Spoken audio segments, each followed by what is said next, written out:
Alrighty, and we're on. It's as easy as that. Sweet. So Joshua O'Brien, Yeah. here with me today. Now, it was your girlfriend that reached out to me and said, "Hey, I think you should get Joshy on." Yeah. And I commentated your first fight at Wollongong Wars, where it was like I remember you knocked the guy out. Yeah, that was a good one. Tell me a bit more. Like I'm sort of curious as to to find out a bit more about you, and also like what you're doing and what you're trying to get out of fighting and things like that. So. Well, I just love fighting, really. And can you hear me right? Yeah, come closer. Yeah, just sit up. Yeah. Yeah. And it's just been something I've always really wanted to do. And I just kind of got into it and fell in love with it. And now, ever since, I'm not going to stop until I get where I need to be. Yeah. And that's at the top. So how old are you now? 20. You're 20. Yeah, 20. Okay. And then for you, like, where did you grew up in the Northern Beaches, I'm guessing? Yeah, Northern Beaches, around Manly and French's Forest and stuff. Yeah. And like, was there a fighting influence? Like, was there something when you were growing up that you really liked? Did you like watching UFC or action movies or? No, I was mainly just kind of on the street a little bit. Okay. Yeah. So you got any stories that you want to share there? This is the place to share. Probably not the best stories to be sharing, but just lots of punch-ons and probably getting up to mischief. Yeah. And just from a bit of a young age, really, and just really protecting each other and just fighting with whoever and whatever. Yeah. Yeah. So, was it with your mates or was it with? Yeah, anybody really. Okay. Just at the park or whatever. Yep. We would just organise punch-ons and. Oh, you guys actually organise punch-ons? Yeah. So how would that work? It'd be like, okay, you bring two mates, I bring two mates, and we meet at this park at this time? Yeah, pretty much. And like, was there any, I guess, like, reward for doing that? Or was it just like to say that you're better than the others? Pleasure, yeah. Yeah, okay. It's just what we wanted to do. Okay. So was there any animosity in it? Like, was it ever like, because you hated the other person, or was it always just because you guys just wanted to like? Sometimes. Oh yeah, okay. Yeah. Sometimes it would be like a bit of beef. Yep. And we just wanted to settle it. Yeah. Other times it would just we'd fall out with each other. Yeah. Yeah. Okay. And what did your parents say about this? Like, because obviously you'd come home beat up at some points, right? Not really, not me. Not you? Oh, one time actually, I got a bit of a cut under my eye. Yeah. But they weren't really like in the picture too much for me. Okay. Yeah. Yeah. Okay. So then, when did you start, like, actually training martial arts? Maybe when I was about, like, 15 or 16. Yep. Maybe about, but it was Muay Thai what I started in originally. Mm. And then I transferred over to MMA, like, a year ago. Yep. Yeah. So, in a year, you've already had 5 MMA fights. Yeah. That's a lot of fights in a year, considering you. Yeah, not as much as I would have liked. Okay. Like, I would like to be more active. Yep. But, like, people keep pulling out and what happens, just really the fight game. But, yeah, I'd like to be more active in the division and in the MMA scene. Okay.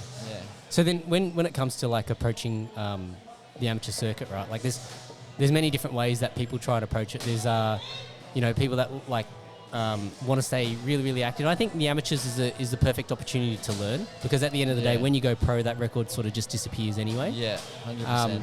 And then there are other people that, only ever really aspire to compete in amateurs, so they're quite protective about their records and things like that. I guess, when it comes to, like, your mindset and an approach to that, like, I'm guessing obviously your coach Shane would provide you with some insight in terms of how to approach it, right? Like, what's he sort of said to you? He just wants to throw me in there and get me in fighting the best in the lightweights at the moment in the amateur ranks. Yeah. And see how I go against them, and then go to pro. That's my main goal, to go to pro by the end of the year, or whenever I get the belts. Yep. Yeah. Okay. And so, like, to have a drive to want to, like, fight professionally, like, there has to be a pretty big like motivator for that. Yeah, like it's just what I hold within myself. It's just how I feel. Like I feel like as soon as I had my first fight in Wollongong, that I like subconsciously like created something in my own mind that I just cannot stop until I get where I need to be. And that's just the way I feel. I will not be at ease until I've achieved what I need to. Yeah. So then, I'm okay. I'm a little bit curious here to sort of like try and understand. What kind of a kid were you at school? Like, Bit of a menace. a menace. Yeah. So what would your teachers have said about you? Probably that I was a menace. Yeah. Just getting into trouble. I just needed to be like occupied all the time. I could never really sit still for too long or like pay too much attention to one thing, only if I wasn't interested in it. Yeah. And then, so were there things that you were interested in school or? Fighting? Yeah. Not really, to be honest. Just being a bit of an idiot with my mates. Yeah. Kind of created a family with my friends that I thought at the time, but just a bunch of drongos, really. Yeah. So when you say that, it's just like, it's kind of like that sort of like gang mentality, right? Like, yeah. You guys are covering each other's backs. Yeah. And but thinking you're not that really there for each other. Yeah. Well, But you're there for the good times, not Yeah. necessarily for the hard ones, right? Yeah, that's it.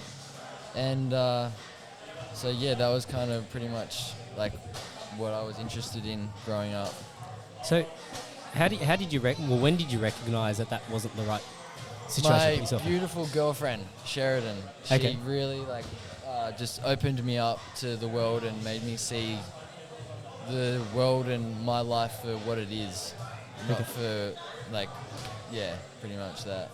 So, like, you have to sort of talk me through that because I'm curious because, you when you say she opened up your world, like, so what did you? Obviously, at the time, you just thought Yeah. that was life, right? Yeah, I just thought that, like, that was just life, and she made me see that, like, what was being done to me was wrong, and that, like, how I was wrong as well, and the way that I went about things was wrong. And she just made me want to be a better man, just in all aspects of my life. And I probably wouldn't be here if it wasn't for her. And so I'm really grateful that she's come into my life and supported me to who I am today. And now I'm going to do the same for her. Yeah. So I guess, and you don't have to talk about it if you don't want to, but like it sounds like there's some pretty like there's some deep stuff there, right? Yeah. She got me through a lot. There's a lot of like childhood trauma, if you want to say. Yeah. But like I'm not gonna dive into that. I don't like feel comfortable speaking about that as of right now, but it will come out. Yeah. Okay. But just And so then, for you, like when you were, okay, let me ask you this then. So when it came to like, when it was time to leave school and move on to other things, what did you want to do, or what were you thinking you were going to do? I wasn't really too sure. Like I left school when I was like in year 9. And I just kind of dropped out and started my carpentry apprenticeship. And I was just doing that, and I knew that I don't want to do carpentry, but I just needed to do carpentry to survive. Yeah. Or like survive on an apprentice's pay is pretty hard, but I just knew that I wanted something for myself, but I just don't. That's never really been what I've dreamed of doing. What I've dreamed of doing is doing this. Yeah. And like, it's hard to do something that you don't really want to do. Yeah. And so, So how do you sort of see then, because I think the hardest thing about fighting at any level is how you also balance making a living and having a life, right? Yeah. How do you sort of view that? Obviously you're working in carpentry at the present moment to make ends meet. Yeah. But then, like, what's the, like, how do you sort of view yourself in terms of like, what's your methodology to try and get yourself so that you can like obviously commit full time to training and doing that sort of stuff? Well, just like I guess eventually just make enough money so I can just have some time off work. Yep.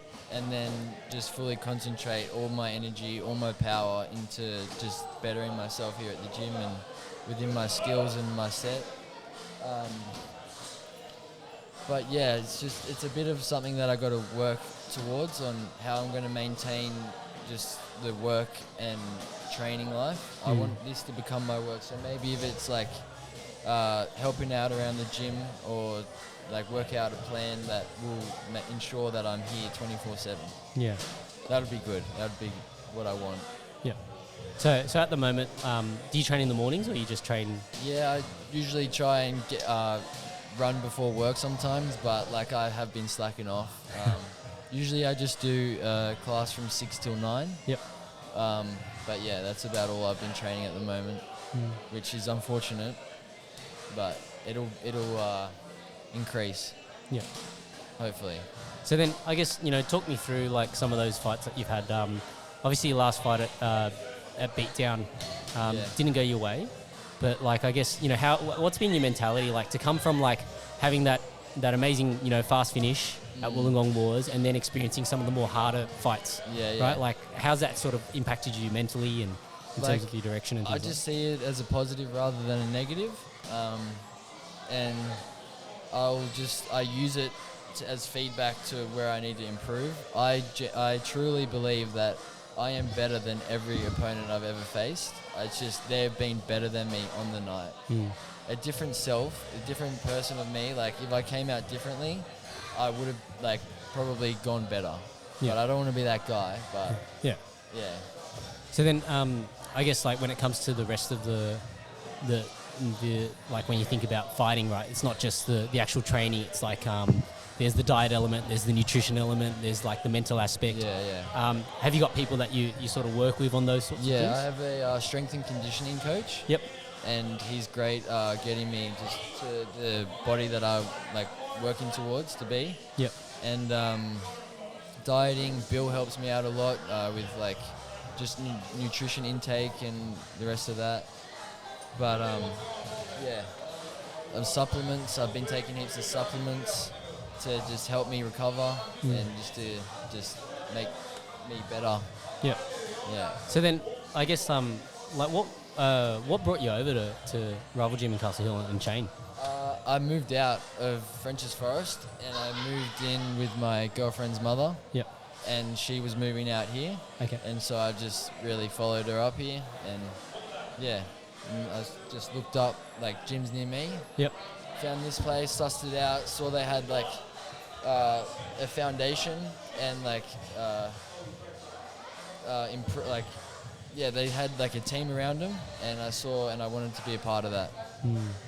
So when it comes to like your training loads and structuring your training, like does Shane look after all that, or do you have to? We're pretty self-independent. Yep. But we rely on each other a lot just for training and training purposes. Okay, interesting. So then, like in terms of the team, so I know that there's Bill. Who else is around? We've got Jardian. We got like a bunch of guys that come in. So it's Bill, Jardian, Braden, Brad.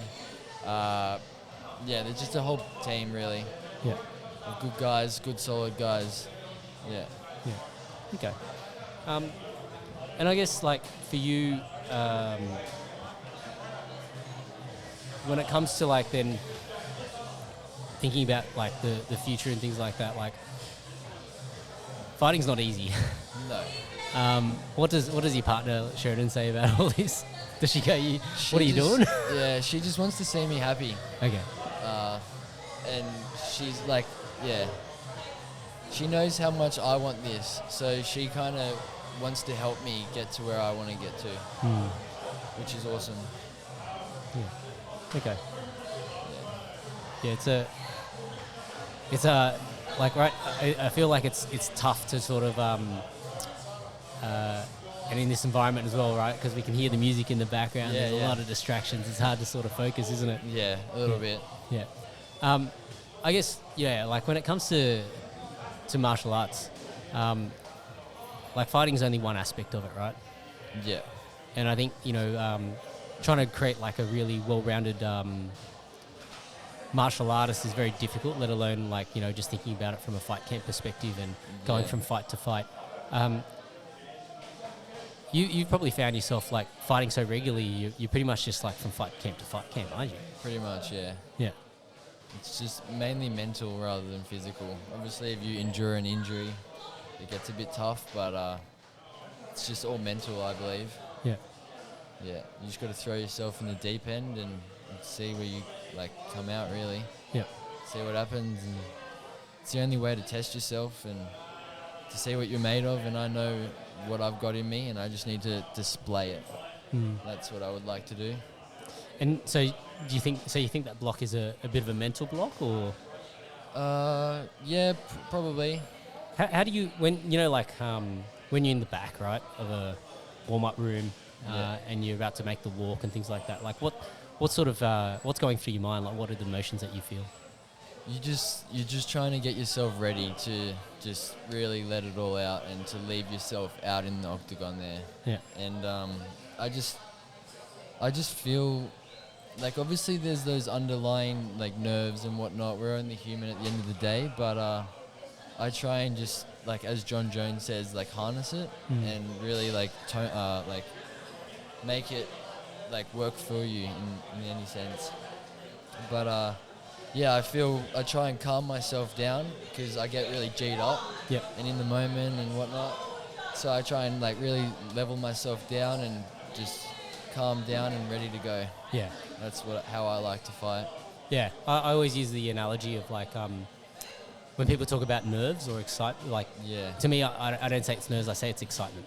Yeah. Because like when you think about like what are the physical things that define nerves or excitement, they're actually the same. The butterflies in the stomach and that sort of, the sweatiness, the clamminess, like that's all the same stuff, right? And I think like the energy thing is a pretty interesting thing because like everybody's a little bit different. Some people need to fire up, and some people, I'm more like you in the sense that I like to just, try and keep calm, have very calm, make my walkout music calm, like all that sort of stuff. So, because the moment is going to elevate you anyway. 100%. And when you get in there, then naturally, like your heart rates, even if when you're trying to be mellow, your heart rate's probably sitting at 60 or 70 BPM, like just going. Probably have a heart attack if I came out to some drill or something. Get some happy hardcore music going. I'll be running out there. So then, how do you split your training time between like your striking, your grappling, wrestling? It's actually split up pretty evenly. Having a wrestling coach, we mainly focus on wrestling. Yep. You might not think so considering my last performance. But we do focus a lot on wrestling and jiu-jitsu. There's like 2 classes of jiu-jitsu a week. There's 3 3 wrestling classes a week and like 2 MMA, I think. Okay. Just, all framed out between each other throughout the week. Yep. Yeah, it's pretty good. And then when do you guys do much? I don't know. It's more difficult in the amateur scene, right? But like nowadays, like because everything is recorded, you can actually do a bit of homework on your opponents. Like, do you guys do much homework on your opponents and things like that? I've never really taken any of my opponents seriously. Yeah. I've more so focused on myself. I've never really like considered them to be a threat. Okay. And like that's probably where I've been going wrong. Yeah. I've probably should have studied them a bit more and just like made a game plan to how to defeat this guy rather than just think that I can do it. Yeah, well there's multiple ways to approach it, right? So Richie Walsh and I, we talked about this before and I love his concept. Like we talk about this concept of a pyramid, right? And so when you think about the pyramid in terms of how you approach MMA, it's right. When you're at the beginning stages, like majority of your work should be spent on skill acquisition and skill development, right? And the very like tip of the pyramid, so the time you spend the least amount of time on is actually the tactics and game planning for specific opponents. Yeah. And like, it completely makes sense, especially when you're amateur and you may not know anything about your opponent. Like if you come up against somebody that's making their debut and you know nothing, you can't make a game plan for that because you don't actually know them. Yeah. But then as you get further along in your career, you actually invert that pyramid. So the amount of time that you then spend on learning like new skills and things like is actually less. Yeah, yeah. But then now you've got to make specific game plans for how you deal with specific opponents. So, you know, I found it interesting that you haven't really done a lot of that. You just been more so focused on yourself. Yeah. So yeah, like that's definitely something that'll be something that I change. Yeah. About the way I'm going into fight camp, and just to focus a little bit more on their strengths. Yeah. And what I could do to like make them compromised and win. Yeah. Yeah. So I guess I want to switch gears a little bit because I want to ask you a little bit about carpentry, and I know it's not your favourite thing. But yeah, like talk me through like when you so how'd you get the apprenticeship job first of all? Like, did you have to apply for it or did you know somebody? I think I just figured out that I needed to be doing something, and I went through like a few like plumbing and just a few of the other trades, and I just wanted to stick with carpentry.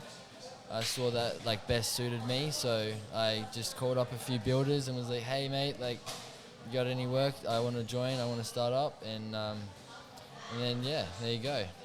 And Bob's your uncle. Yeah, so you found one. And I've probably been fired from a few places, but yeah. Any particular reasons why? I've mainly just not got along with the other guys, and there's been sometimes a bit of a punch on at the site. Yep. Yeah. Which is always great.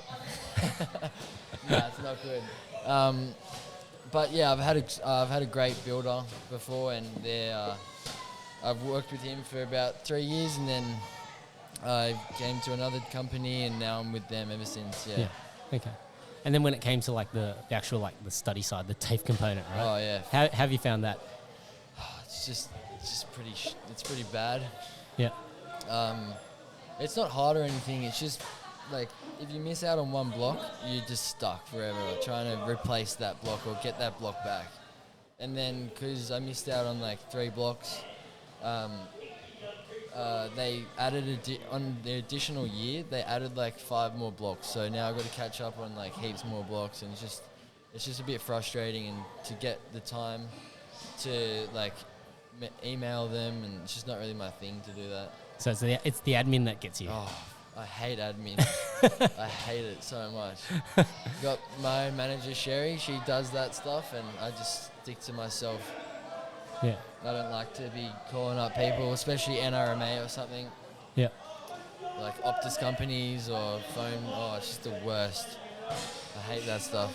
Oh, why? Just because of the being on hold, or or you just don't like talking to people? I just can't stand it. No, I don't mind talking to people. I can't stand like the phone directory. Like press 1 to go to here, or press just the whole thing. It's just frustrating for me. Yeah, I don't know why. It just is. Do you find like you're fairly like you're an action oriented person? Is that why? Like you just don't like the waiting?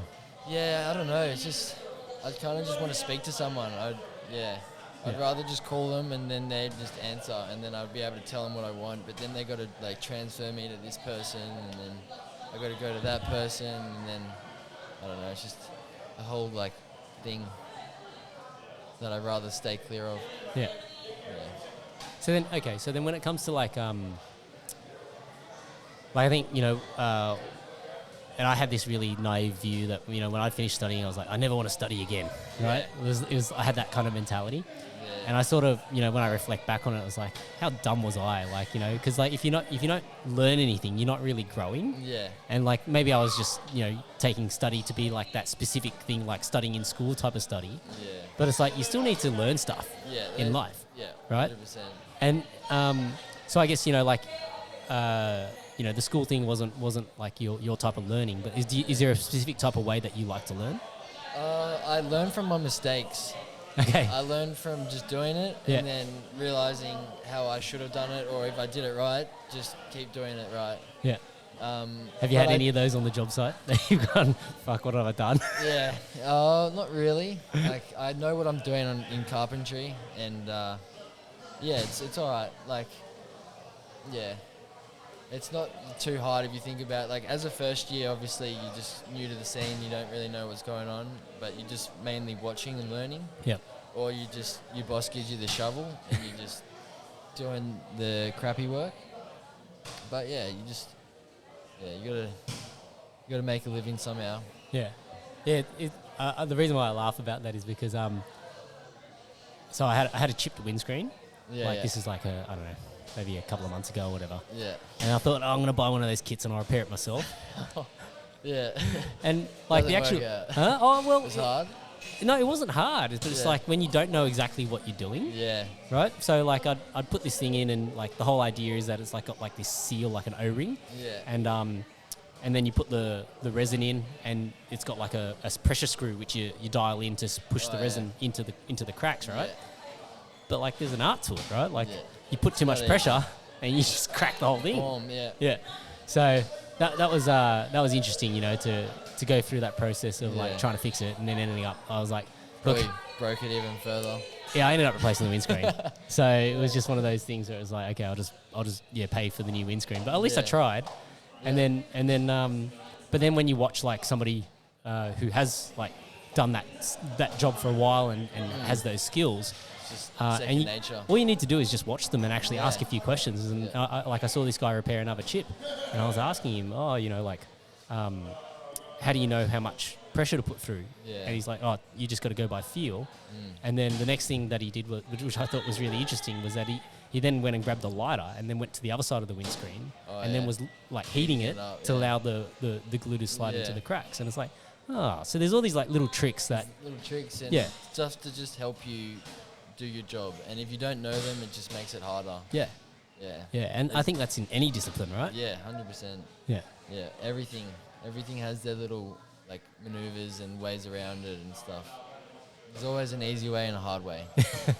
Yeah, but if you there's always an easy way and the hard way. Yeah. But I think, you know, for guys that where we have to learn our own lessons, like Yeah. there's only the hard way, right? Like you just got to keep learning those lessons, Yeah. and Well, like now you know. yeah, you got to eat shit and Yeah. then go again, right? Yep. Yeah. That's it. So do you have any other like outside influences in terms of like, you know, things that you listen to or books that you read or anything like that? I read a book. It was Ant Middleton. Okay, I haven't heard of it. No. He was used to SAS, like he was in the army and whatnot, and now he's just doing his thing. And I learned a lot from him, just about just bettering yourself as a human, as a male, and just it was a really interesting book to read. I would encourage a lot of people to read it, and whoever's listening. But yeah, I've read a few books, and I mainly just listen to music just on the way here or on the way to work. But yeah, nothing really too like interesting. I don't read like all the time. Yeah. But yeah, it's probably something I should pick up on. Yeah. Build the mind. Yeah. Well, it's, you know, like everything can be viewed as training, right? Yeah. I used to view trips to the dentist as training. Really? Yeah. You know, like, so it's Right. like when they do a filling, right? Yeah. It's like then they ask you, you know, do you want me to, you know, give you some anesthetic? And I'm like, I'll just try it first. Yeah. And, you know, you just try and like take Yeah. the pain, right? And Oh, and then, you know, when it doesn't work, then you go, okay, give me the anesthetic, right? Yeah, 100%. I've never tried it without anesthetic. I'd rather just be put out to sleep. Just don't. Yeah. I don't It's wanna interesting know though, about like when they're cleaning your teeth. I don't know about anyone else, but like for me, I pick up on that. I do get very tense. Yeah. You know, whether it's the sound or something like that. Yeah. And like I've noticed it a few times where it's like they're doing like the scale and clean thing, Yeah. and like I might have my hands locked, but like it's You like, just- oh, they're very tense. I just try and Yeah. relax. Subconsciously, you're just a bit frightened. Yeah, maybe. you lock up. Yeah, one time they were pulling my teeth out. I had because my teeth are quite big. Yeah. I had 4 extra teeth that needed to be removed, Wow. and like they didn't put me out. They just numbed the pain. Yeah. And they were just pulling it, and I was awake for it, and I was like, what the hell's going on here? And they were just yanking. I didn't feel a thing, but I could just feel my head. Yes, Dave. Love you, baby. Woo! Too funny. Yeah. Dave. So hang on. So they're pulling your teeth out. They didn't knock you out? No, they just gave me like numbing pain. So I was still awake. Like I could still see them and like yanking on see it. what was going on and the tools that they were using and stuff. But I could just feel my head just like. Yeah. They're in there pretty solid. Yeah. They don't come out easily. No. Like it's good. It's a good. Was that to get braces or something? Or? Yeah, I had braces. Yeah, because your teeth are pretty good for a fighter. Yeah, thank you. I don't wear a mouth guard either in training, so I probably should, but yeah. Yeah, that's not ideal. You'll learn. Yeah, I don't know what it is. I like to put my mouth guard in, and that's when I know that it's like... It's time? It's time to go. Yeah. What about sparring? They can never get me. No, they do, but I like to eat it. Okay. I should get a mouth guard. Yeah.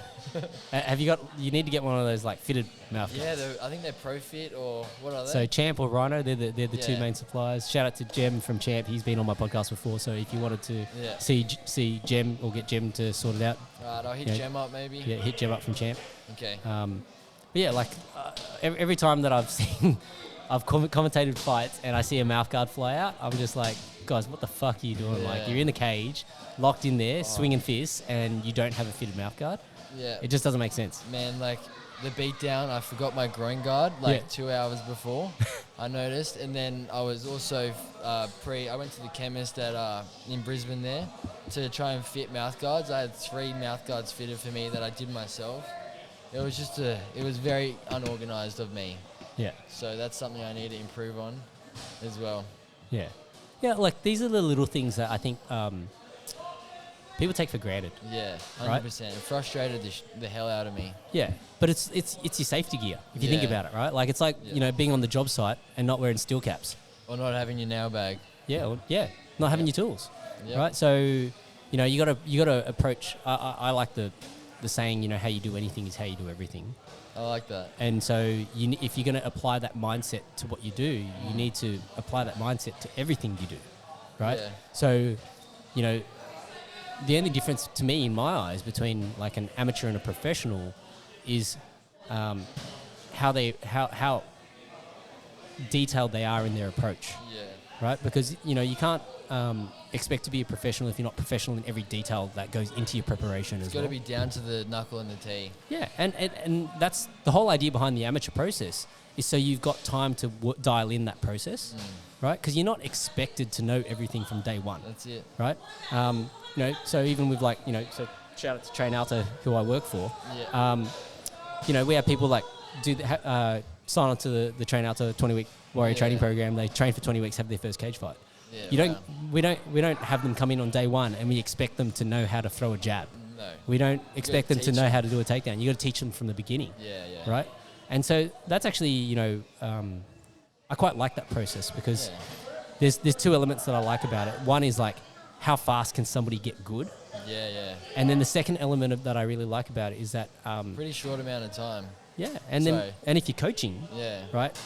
How much better can you be with your technique and the way that you explain things so that other people can understand it? Yeah. So, I think those 2 elements for any martial artist and any fighter is like really, really important because, a lot of times people do things, but they don't really think about why do you actually do that? Yeah. And the concept is called like the steps to conscious competence. So, that first step is like unconscious incompetence. So you don't know what you don't know. Yeah. Then that's like walking into the gym day one. I didn't know I needed a mouth guard. I didn't know I need to cut my nails. Yeah. I didn't know don't come in with staff. like that's the stuff you don't know what you don't know. I didn't even know what stuff is until you walk into a gym, right? Yeah. And then like the second the second step is then conscious incompetence. So I now know that I realize I don't know anything. And what do you do about it? Yeah. So then you start like working at those skills and you start developing those things. And then things start to work. Yeah. Right? So things start to work and it's like, okay, I'm getting some good results, but you don't necessarily know why. Right? So then the key then is to actually then start to break down why are things working for you. Because like one of the interesting things, it's like riding a bicycle, right? Yeah. Once you've learnt how to ride a bicycle, it sort of becomes instinctive how to like maneuver it. Yeah. But like as you go through that learning process, you're gonna fall. You're gonna like learn the hard way. You're gonna pull the front brakes too hard. You're gonna go head over your heels. Like all that sort of stuff's gonna happen. You go up the hill. You're gonna start walking your bike up the hill because you realise you didn't have enough speed. Yeah. Right? Or you're gonna shit yourself on the downhill and get the death wobbles. Right? Like anything might happen. Yeah, anything might happen. But like once you start to recognise that, okay, you know, I need more speed to get up this hill. Yeah. Right? That's where you're starting to get into what we call conscious competence. Yeah. Right? So it's like, okay, for me to land this head kick, I need to do X, Y, and Z to set up this particular movement. Stretch. Yeah. Well, yeah, even flexibility, right? Yeah.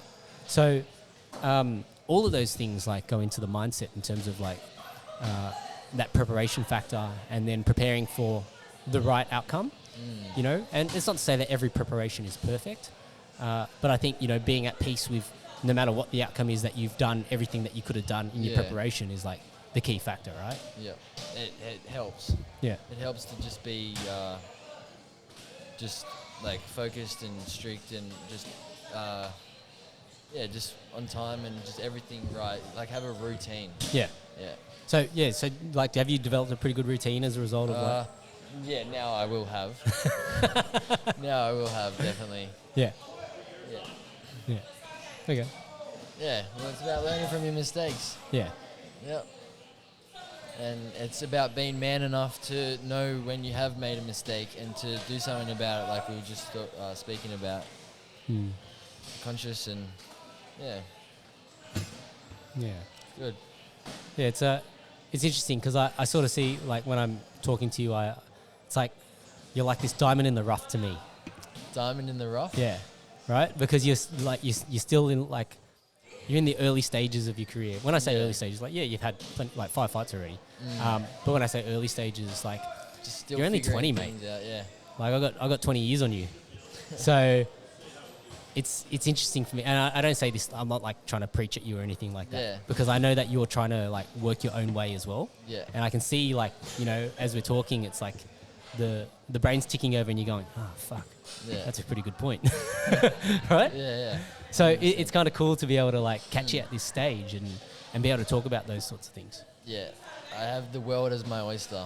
Yeah. And I just got to crack it open. Yeah. Eat it. With some Kilpatrick oysters. Kilpatrick? Yeah. Is that your favourite style? Oyster? Yeah. Yeah. I like. Definitely. Well, yeah, Kilpatrick's pretty good. Yeah. I don't mind the bacon, like the barbecue sauce. And I don't mind just with lime juice. oh yeah. Yeah, just like bit of lime, bit of salt. Yeah, that's all it needs. Yeah. Yeah. May as well just eat the shell.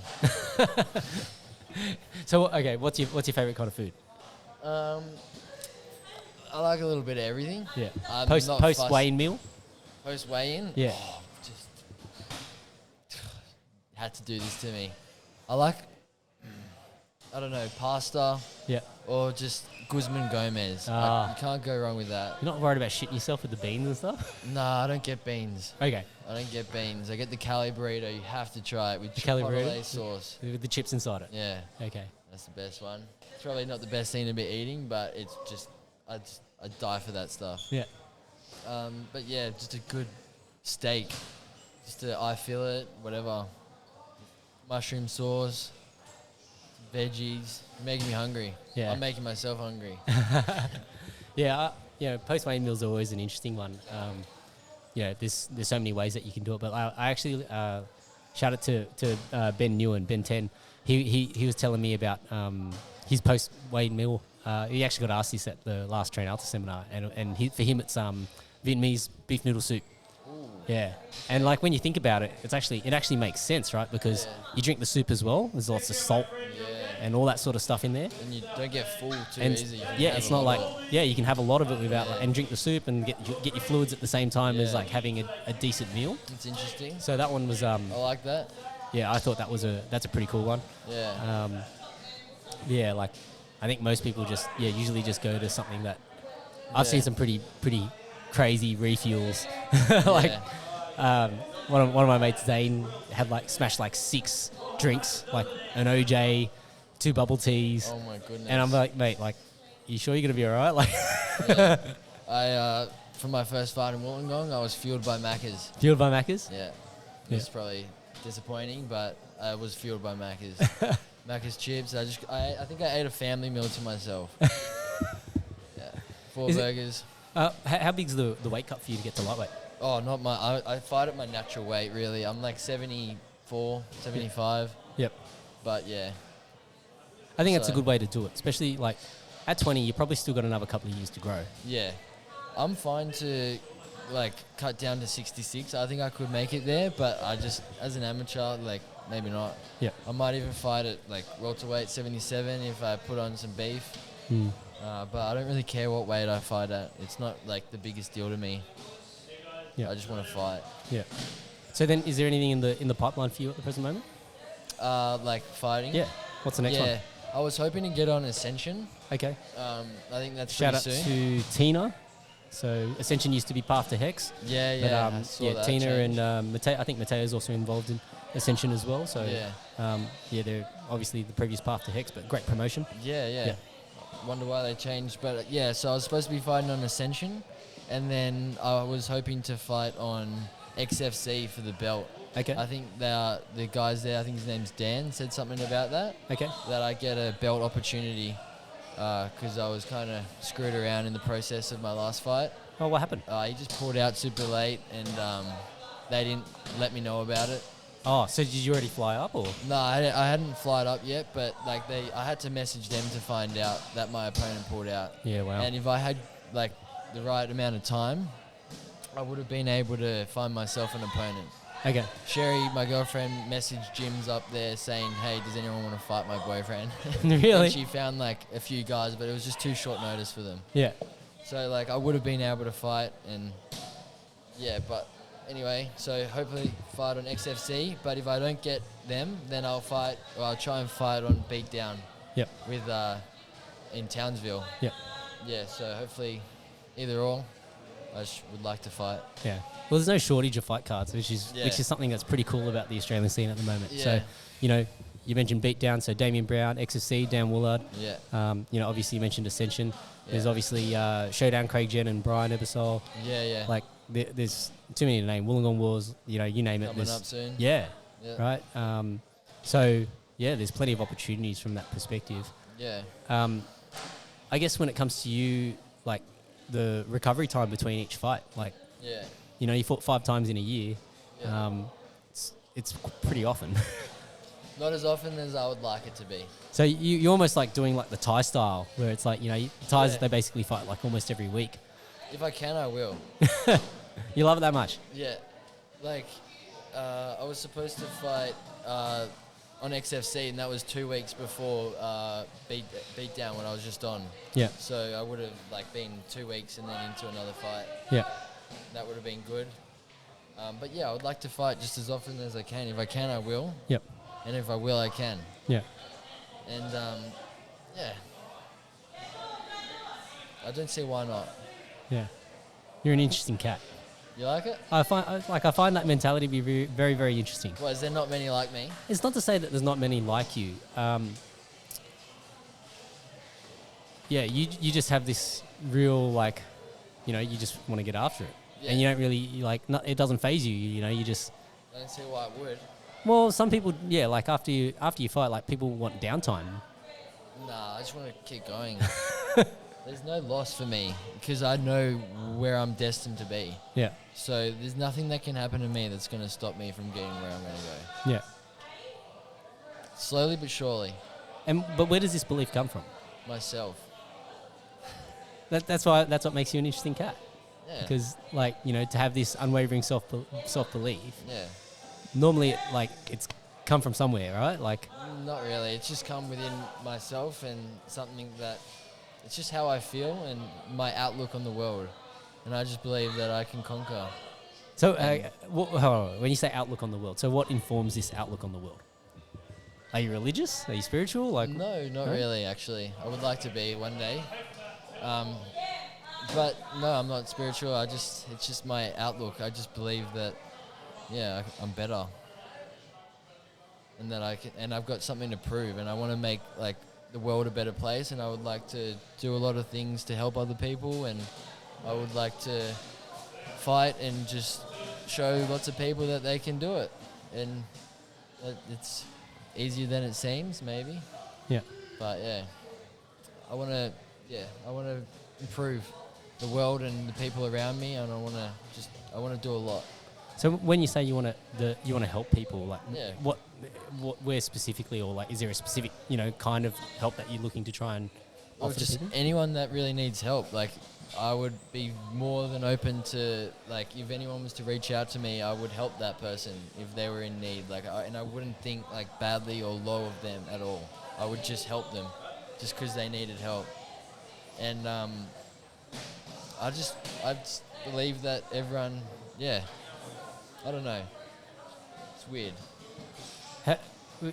I guess were you ever in a position where you felt like you needed help and perhaps you didn't get the support? Yeah, you needed? 100%, definitely.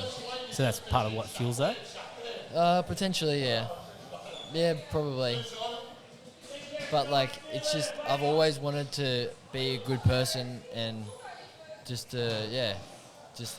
help improve the world and improve the people around me, and just pick everybody up, even if they don't need it, or just I want to be a positive like beacon for people. I want to inspire others, and I want to just do good for the world. So I guess when it comes to like, who are the people that you look up to? I look up to my girlfriend. Okay. Um, And why? So like, what about Sheridan that like inspires you? She just inspires me. She's super strong, and just her goals and just her persona, her vibe, her aura, just I don't know, just everything about her. She's just a great person to be around. Okay. Anyone else? Like, her family's great, but like not really anyone like major. Yep. I would never want to be anybody else than myself. Like, I don't inspire to be like anybody. I don't have a role model like Conor McGregor or something. Yeah. Yeah. I've always just wanted to be me. Yeah. Wow. Yeah. As crazy as that may seem.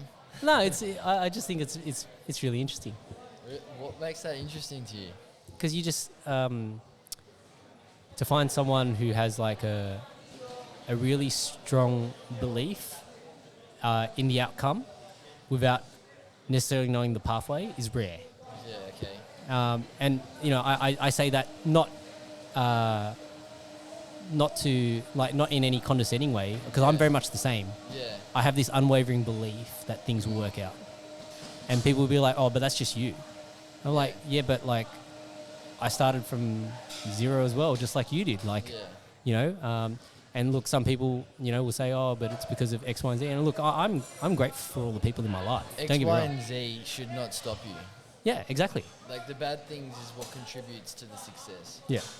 Yeah. No. You're either man enough to keep going and endure it, or you shy away and you buckle down to where society wants you, or you sprout out. And I just feel like I'm just waiting to just yeah. Well, dude.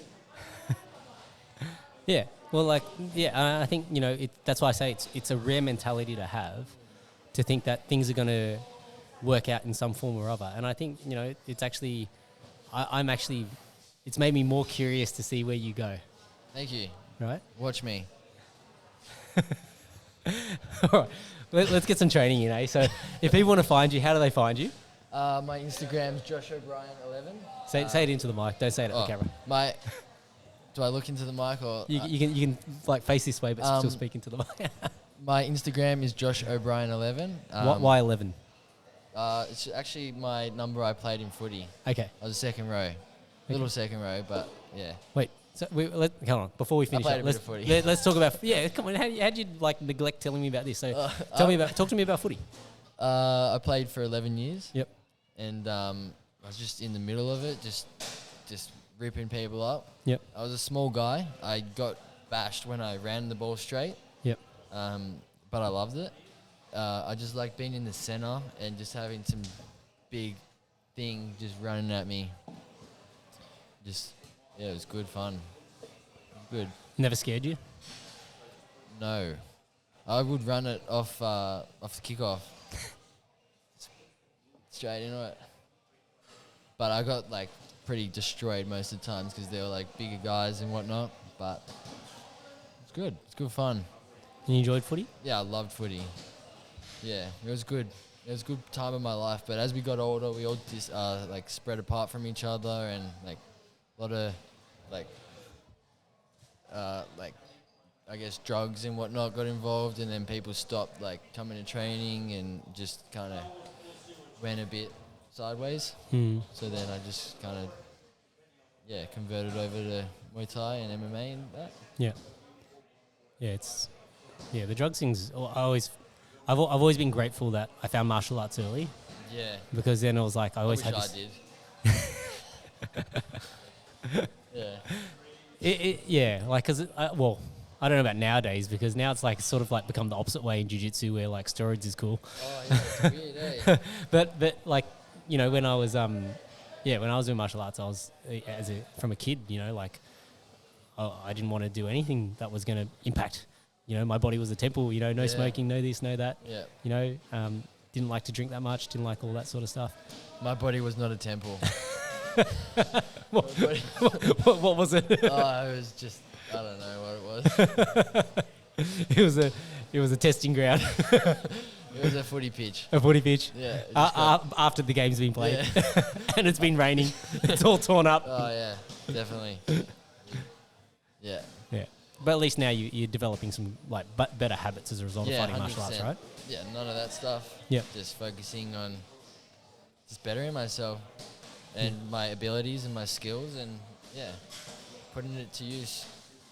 All right. Cool. All right. So Josh O'Brien, 11.